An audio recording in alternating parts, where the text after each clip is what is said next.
bao hộp con nó vậy bao hộp con hả bao hộp con nó tập ra cứ giờ tập ra hỏi khách chơi đi ôi chỗ nào dám mua ôi còn một cha nữa có tung luôn rồi được sao rồi你都好了，好了，好了，等一下。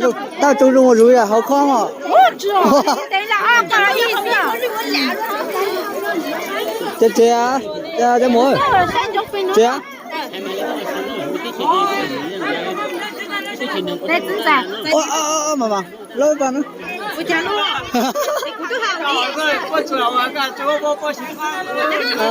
有啥子姐妹？给狗血要个中上的跟上哎，我准备几份连我姐是找啥嘛？好啊，好。啊，我爱讲啊，卡公。哦，哎个咯，一才得他靠才得他大家。这样。啊，没讲对了，好的。我就考了呀。好了，再看，你带下嘛？都上。你好了。好了。到考呀，一才得他靠才得他。好了，哎呀，那个，好一颗，好一颗，这啥子？这个。哎，这个要来吃。cô kia nhanh lên luôn học kia nhanh lên nó có làm mà cái lia rồi cái chuyện này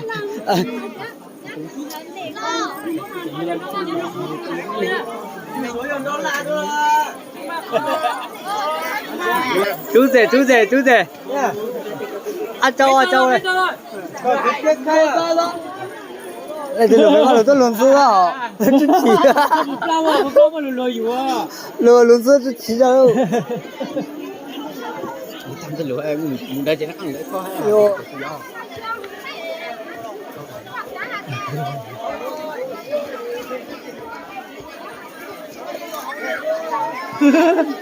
cái gì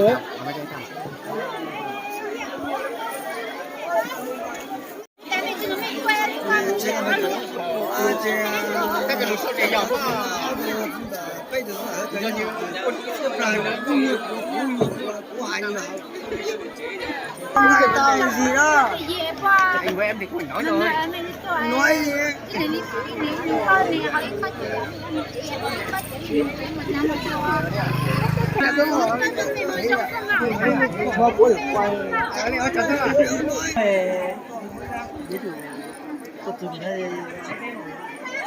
什么就叫得吃了个真是的，但嘛个上头个有没找了，得吃了嘛个上头看这地了，我旁边扔到那个，我摸来的，别搞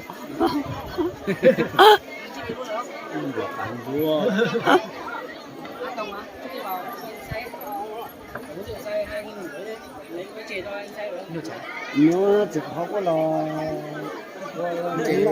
bà tao ấy tôi chỉ lo tôi chơi được khi nhưng hai tay không được chưa cũng có mà cũng là nước có mà có ít là ôi chỉ tôi tăng đầu luôn ủa su bạn ơi nó đi chơi yếu đi ăn mòn cho bạn mà tôi sang về đi bớt số tôi nói chỉ nó chỉ lúc thôi lại tôi nói nó có sang về bớt số ấy là nó có bớt sức khoảng à nếu là chùa sẽ là chùa nó cho mười tệ là đúng bảo hiểm là 20 năm thôi nghỉ luôn đéo chơi nương quế ta trồng nhiều cần đéo gì mà giờ ta cũng là hết thì cũng thuê nhau rồi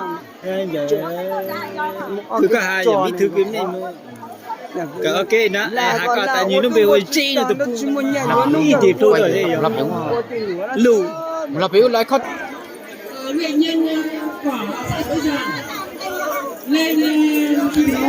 bác sĩ bây giờ bao nhiêu nè giờ về hình ảnh chứ một cái tam này sướng quá châu anh bảo hộ em cái đấy còn cái tam lên rồi bảo hộ em cái còn đứa nha với cái này thực tế rồi chỗ này phải 2 chén 4 chén luôn đấy không là 4 chén luôn ai ra về đâu riêng là phải 4 chén ban đầu là suy nhiều cho em nhé 4 chén thôi nhé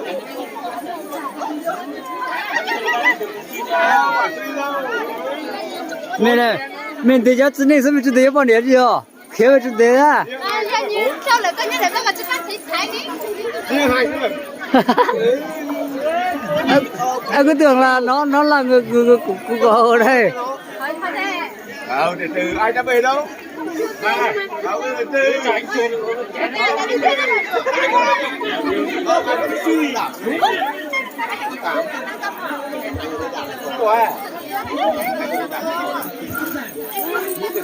Không, anh biết rồi nhưng mà tí nữa, một tí nữa.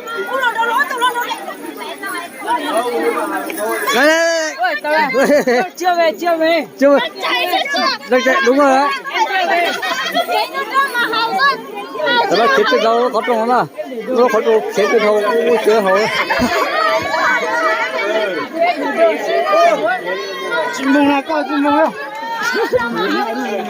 Chim bông lên lộ. Mua là cái hậu. Có tưởng thương đấy à.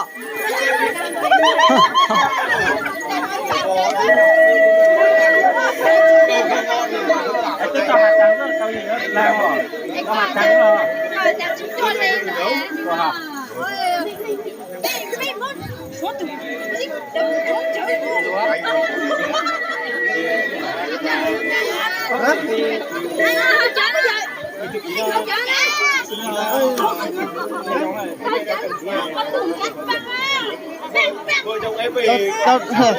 Cô đừng nói chuyện riêng anh ơi, mệt quá.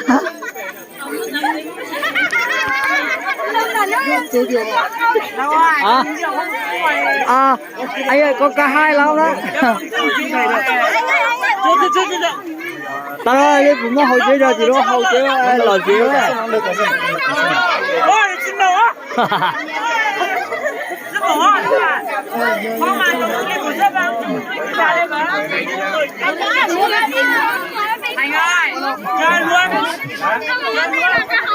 Ôi giờ cái hỏi.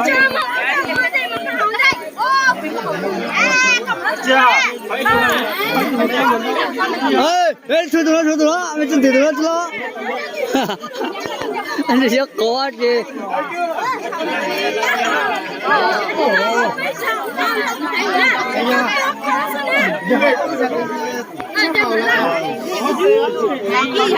Bây giờ con nhớ này, con về hay nói giờ hậu chế về giữ hậu để giữ khách hay là hậu gì? Con em có hậu chế giữ khách. Hậu chế giữ khách.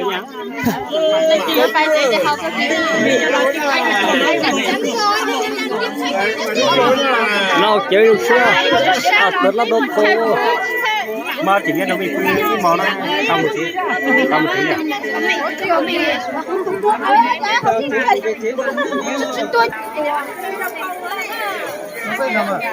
Ủa tao có hồi nữa xin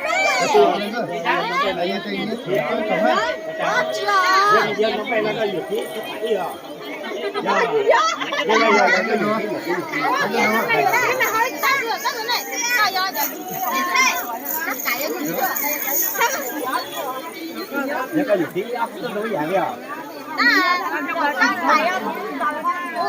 Nó cái dạng đó đi thôi.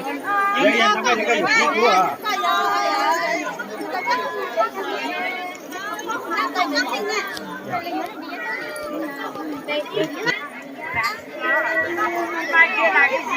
Anh này cái mông đều kiểu tốt cái này chân tốt lắm tốt cái không gì cho cái chế nó cọc